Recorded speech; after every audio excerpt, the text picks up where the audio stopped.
تعالوا نشوف الدولية للمحاصيل لأنها برضو من الأسهم اللي اتطلبت مني. الدولية للمحاصيل سهم صاعد، ياخد فترة تصحيح يصعد، ياخد فترة تصحيح يصعد، ياخد فترة تصحيح يصعد. إذن السهم اتجاهه العام صاعد. صاعد بمشاكل؟ لا، صاعد وتصحيح وبنرجع نصعد تاني، يبقى أنت صاعد بشكل صح. ده المهم بالنسبة لي، إنك تبقى صاعد بشكل صح. طيب المفروض نروح فين؟ المفروض الدولية للمحاصيل يبقى مبدئيا عندك هبوط لمناطق الاوردر بلوك. في مناطق الاوردر بلوك هتلاقيها في المناطق دي. تعال نصغر فريمات الساعة مثلا، فريم اصغر.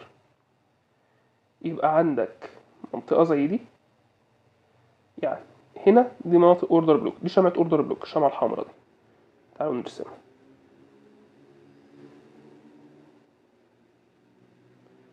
عند الشمعة الحمراء دي بالظبط اوردر بلوك.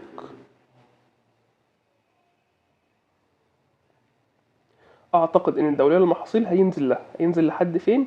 يعني عندك من هنا، من عند التسعة دي اخر قمة قديمة، تبدأ من هنا تحط مراكز الشراء لو انت بتشتري على مدة طويلة. والاكيد اكيد انك تشتري عند التمانية ونص. عند التمانية ونص دي مناطق شراء كويس.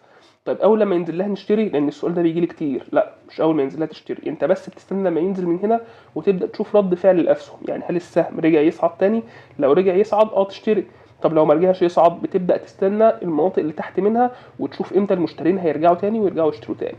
يبقى اقرب مكان للدوليه انك تنزل عند 8 ونص 9 جنيه في الحدود دي.